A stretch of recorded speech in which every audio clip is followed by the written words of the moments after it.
Hello students. Human resource management के अंदर एक बहुत इंपॉर्टेंट टॉपिक है जिसके कंटेंट के ऊपर आज हम डिस्कस करने वाले हैं, दैट इज एम्प्लॉय टर्नओवर या लेबर टर्नओवर। किसी भी ऑर्गेनाइजेशन में एम्प्लॉयज का जॉब छोड़ के जाना या स्विच करना ये एक कॉमन सी बात है। और नॉर्मली आप देखते हो कुछ कंपनीज में लेबर टर्नओवर रेशियो या एम्प्लॉय टर्नओवर रेशियो बहुत ज़्यादा है।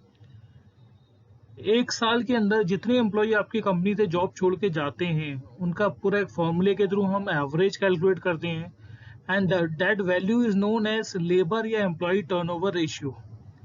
उसके लिए एक पर्टिकुलर फॉर्मूला है जो भी मैं डिस्क्राइब करूंगा, आपको यहाँ पे दिखाऊंगा।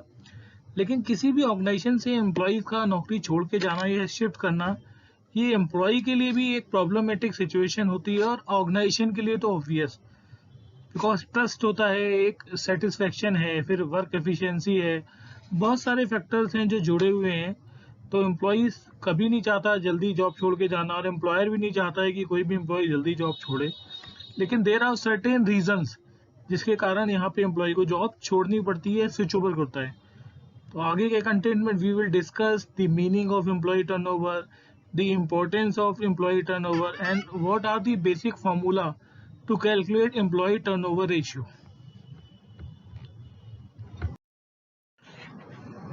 यहाँ डेफिनेशन की बात करते हैं, कुछ मीनिंग की बात करते हैं एम्प्लॉय या लेबर टर्नओवर के ऊपर। तो एम्प्लॉय टर्नओवर रेफर करता है कि नंबर ऑफ परसेंटेज, कितने वर्कर आपके ऑर्गेनाइजेशन में जॉब छोड़ के गए हैं या उनके बदले नए एम्प्लॉय को आपने रिप्लेस किया है। तो वो टोटल कैलकुलेशन हमें बताती है कि एम्प्लॉय टर्नओवर रेशियो क्या है ऑर्गेनाइजेशन का।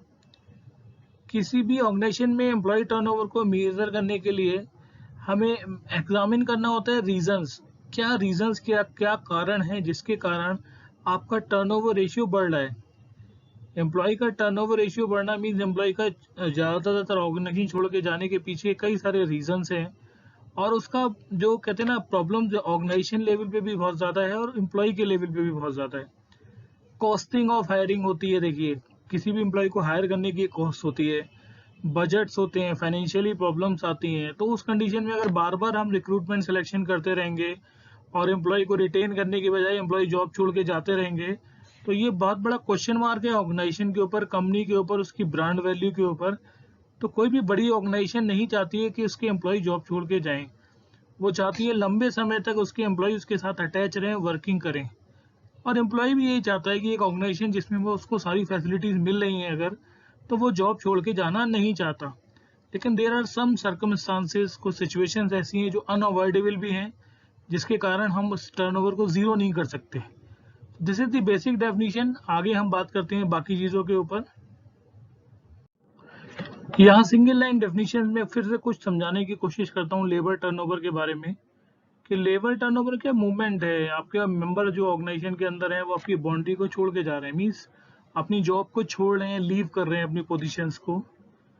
एक voluntary, involuntary, permanent withdrawal organisation से अगर एम्प्लॉय का हो रहा है, that is a labour turnover. A high turnover rate result in increased recruiting, selection and training costs.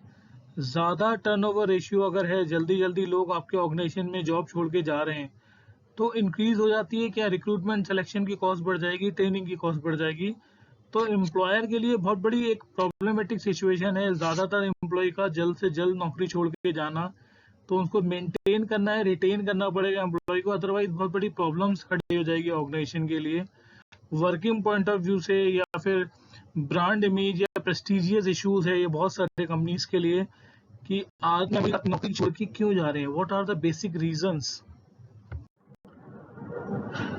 यहाँ हम बात करेंगे इंपॉर्टेंस ऑफ एम्प्लॉय रिटेंशन। छोड़ के जा रहे हैं तो उसके पीछे रिटेन भी करना है एम्प्लॉय को। तो रिटेंशन के लिए क्या क्या इंपॉर्टेंस है एक एम्प्लॉयज की रिटेंशन के लिए।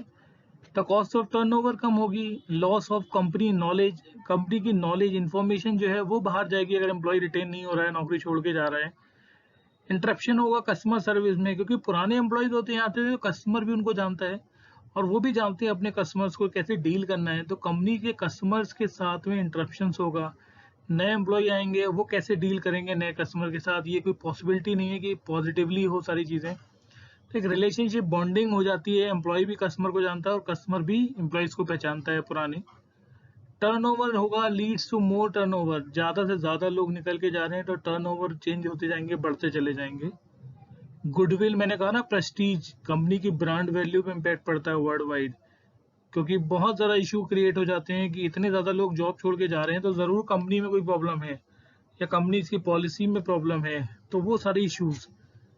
रीगेनिंग एफिशिएंसी, एफिशिएंसी अगर किसी एम्प्लॉय की रीगेन हो रही है, मतलब बढ़ रही है, तो उसको दोबारा से रिटेन करना, क्योंकि अगर एम्प्लॉय चला गया तो दोबारा से नए एम्प्लॉय को ट्रेन करना, फिर उस एफिशिएंसी पे वर्कआउट कराना, इट्स वेरी डिफिकल्ट। तो इम्पोर्टेंस है कि लेबर टर्नओवर रेशियो ना बढ़े ताकि आपका एम्प्लॉय रिटेंशन अच्छा हो, आपके एम्प्लॉय नौकरी छोड़ के ना जाएं। ये सारी चीज़ें बहुत इंपॉर्टेंट हैं, टर्नओवर रेशियो को मिनिमाइज करना पड़ेगा। क्या रीजंस हैं कि एम्प्लॉय या लेबर ऑर्गेनाइजेशन छोड़ के जा रहे हैं या छोड़ के जाते हैं? जनरल रीजंस हैं, हर इंडस्ट्रीज में कुछ लागू हो रहे होंगे, कुछ दूसरी इंडस्ट्रीज में हो रहे होंगे, कुछ ऐसी इंडस्ट्री होंगी जहाँ पे हो सकता है ये सारी चीज़ें आपको दिखाई दे रही हों। तो कुछ बेसिक रीजंस हैं जो मैं यहाँ पे आपको कम्युनिकेट कर रहा हूँ। पहला है मॉनिटरी फैक्टर। अपना सपना मनी मनी, हर एम्प्लॉय का सपना है ज़्यादा से ज़्यादा मुझे सैलरी वेजेस मिले, पैसा अच्छा मिले, बोनसेस मिले, इंक्रीमेंट्स बहुत अच्छे मिले। तो मॉनिटरी फैक्टर बहुत बड़ा फैक्टर है जिसके कारण लोग जॉब छोड़ के जाते हैं। अगर वो सेटिस्फाई नहीं है अपनी वर्किंग के अकॉर्डिंग जो उन्हें सैलरी वेजेस मिल रही है या एज पर मार्केट कॉम्पिटिशन में जो सैलरी मिल रही है या उनको जो कंपनसेशन मिल रहा है, जो उनको इंसेंटिव्स मिल रहे हैं, हो सकता है they will not be satisfy. तो मॉनिटरी फैक्टर एक बहुत बड़ा फैक्टर है एम्प्लॉय के टर्नओवर रेशियो को बढ़ाने के पीछे। फिर lack of good working conditions, कई जगह ऑफिसेज या इंफ्रास्ट्रक्चर इतना अच्छा नहीं है, वर्किंग कंडीशन बहुत ज़्यादा सोफिस्टिकेटेड है, टिपिकल है, टाइट वर्किंग कंडीशन शेड्यूल है, तो उस कंडीशन में एम्प्लॉय जॉब छोड़ के जाते हैं। लैक ऑफ रिस्पेक्ट, रिस्पेक्ट नहीं है मैनेजमेंट की तरफ से या सीनियर सुपरवाइजर की तरफ से, एम्प्लॉयज़ को बहुत ज़्यादा इंपॉर्टेंस नहीं दी जाती, उन्हें रिस्पेक्ट नहीं मिलती है। सपोर्टिव कलीग्स नहीं है, सपोर्ट नहीं है, किसी भी टाइप की हेल्प नहीं है, एप्रिसिएशन नहीं है, अच्छा सा काम करने पे फिर भी कोई अप्रिशिएट नहीं करता, रिकॉग्नाइज नहीं करता। कई सारे चैलेंजेस जो होने चाहिए वो जॉब के अंदर नहीं है, मोनोटोनस जॉब है। जॉब पे वर्क प्लेस में जो जो चीज़ें एक्सपेक्टेड हैं, सेफ्टी इश्यूज, हेल्थ इश्यूज, वो सारी चीज़ें नहीं मिल रही हैं। जॉब और रोल में कन्फ्लिक्ट्स बहुत ज़्यादा हैं। कोचिंग नहीं है, काउंसलिंग नहीं है एचआर की तरफ से, कोई भी फीडबैक सिस्टम नहीं है, लैक ऑफ सपोर्ट है एचआर की तरफ से। स्ट्रेस बहुत ज़्यादा है, वर्क लाइफ बैलेंस नहीं हो रही है, काम ही काम है, घर की प्रॉब्लम्स को सॉल्व नहीं कर पा रहे हैं, अब घर को नहीं देख पा रहे हैं एम्प्लॉय, वर्किंग आवर्स बहुत ज़्यादा हैं। ट्रस्ट और कॉन्फिडेंस नहीं है सीनियर लीडर्स के ऊपर, ये बहुत बड़ा फैक्टर है आज की डेट में, क्योंकि लीडरशिप प्रैक्टिसेस उतनी ज़्यादा बढ़िया नहीं रह गई हैं। फिर less of frequency in giving rewards, rewards नहीं मिल रहा है फ्रिक्वेंसी के साथ, जितनी वर्किंग है जिस हिसाब से रिवॉर्ड्स मिलने चाहिए एम्प्लॉय को लगता है लेबर को उस हिसाब से उसे रिवॉर्ड्स नहीं मिल रहे हैं और वो धीरे धीरे जॉब छोड़ के जाते हैं due to these all reasons. यहाँ पे हम बात करेंगे कॉन्सिक्वेंसेस की। लेबर टर्नओवर के पीछे क्या कॉन्सिक्वेंसेस हैं? पहला तो नेगेटिव कॉन्सिक्वेंसेस की बात करते हैं। देखिए, रिक्रूटमेंट सिलेक्शन कॉस्ट बढ़ेगी, दोबारा से आपको रिक्रूटमेंट सिलेक्शन प्रोसेस पूरा कंडक्ट करना होगा एम्प्लॉय को हायर करने के लिए। ट्रेनिंग एंड डेवलपमेंट कॉस्ट बढ़ेगी, क्योंकि पुराने एम्प्लॉयज़ को आपने ट्रेनिंग डेवलपमेंट दी थी वो वेस्ट हो गई, क्योंकि नए एम्प्लॉयज़ आएंगे तो उन्हें नए सिरे से नई तरीके से ट्रेनिंग देनी पड़ेगी। ऑपरेशनल डिस्टर्बेशन होगा, कई सारी चीज़ें डिस्टर्ब होंगी, क्योंकि जो चीज़ पहले से एम्प्लॉय देख रहे थे नए एम्प्लॉयज़ को हैंड ओवर करेंगे तो कुछ चीज़ें समझाने में गलतियाँ होंगी, डिस्ट्रीब्यूशन में प्रॉब्लम्स आएंगी। फिर डीमोरलाइजेशन ऑफ ऑर्गेनाइजेशन मेंबरशिप, बाकी मेंबर्स के अंदर डीमोरलाइजेशन आएगा। नेगेटिव आता है कि साथ के एम्प्लॉय चले गए हैं, रीज़न क्या था, ये सारी चीज़ें फाइंड आउट होना शुरू हो जाती हैं, गॉसिपिंग हो जाती है एम्प्लॉय ऑर्गेनाइजेशन के अंदर बहुत ज़्यादा इन चीज़ों को लेके, तो एक नेगेटिव और नेगेटिव इन्वायरमेंट क्रिएट हो जाता है। पॉजिटिव की बात करो कि इंक्रीज परफॉर्मेंस, कुछ एम्प्लॉयज़ पुराने हैं जिनको मौका नहीं मिल रहा था, अब उनकी परफॉर्मेंस इंप्रूव भी हो जाती है, कि उन्हें लगता है कि अब ये चला गया कोई एम्प्लॉय सीनियर, मेरे सीनियर बनने के चांसेस हैं, अब मैं ज़्यादा अच्छा काम करूँ। फ्रेश आइडियाज़ आते हैं, नया टैलेंट आता है, पुराने एम्प्लॉयज़ छोड़ के गए हैं तो नए लोग आते हैं, उनमें कुछ बहुत क्रिएटिव भी होते हैं। डाइवर्सिटी बढ़ती है, ऑर्गेनाइजेशन कल्चर चेंज होता है, मीन्स तरह तरह के लोग अपने ऑर्गेनाइजेशन में जब जा रहे और आ रहे होते हैं, तो ये भी कह सकते हैं क्रॉस कल्चर होता है, कुछ चीज़ें और अच्छी भी हो सकती हैं। तो ये पॉजिटिव और नेगेटिव दोनों तरह के कॉन्सिक्वेंसेज मैं बता रहा हूँ आपको कि लेबर टर्नओवर या एम्प्लॉय के जॉब छोड़ने पे ये सारी चीज़ें होती हैं ऑर्गेनाइजेशन के अंदर। यहाँ मैं न्यूमेरिकली आपको टेबुलर फॉर्मूला बता रहा हूँ लेबर टर्नओवर रेशियो कैलकुलेट करने का। एक एग्जाम्पल के तौर पे शेयर करते हैं। जैसे सिंपल फॉर्मूला क्या है, number of employee leaving the organisation in a particular period या year upon average number of employee, जितने बचे हैं साल के अंत तक, उन दोनों को डिवाइड कर दीजिए, 100 से मल्टीप्लाई कर दीजिए, एक परसेंटेज निकल के आएगी। That will show labour turnover for a particular year और फॉर ए पर्टिकुलर पीरियड। तो एक कंपनी है अर्ली राइजर्स लिमिटेड, एक मैन्युफैक्चरर ऑफ ब्रेकफास्ट कैरल्स बनाती है। पिछले साल क्या हुआ, उनके एम्प्लॉयड जो था एन एवरेज ऑफ 80 का स्टाफ था, लेकिन last year the business recruited 12 लोगों को स्टाफ ने रिक्रूट किया और 15 जो थे वो छोड़ के चले गए। तो टोटल लेबर टर्नओवर रेशियो कितना है वो हम कैलकुलेट करते हैं। तो number of employee leaving that is 15, 15 लोग ऑर्गेनाइजेशन छोड़ के चले गए।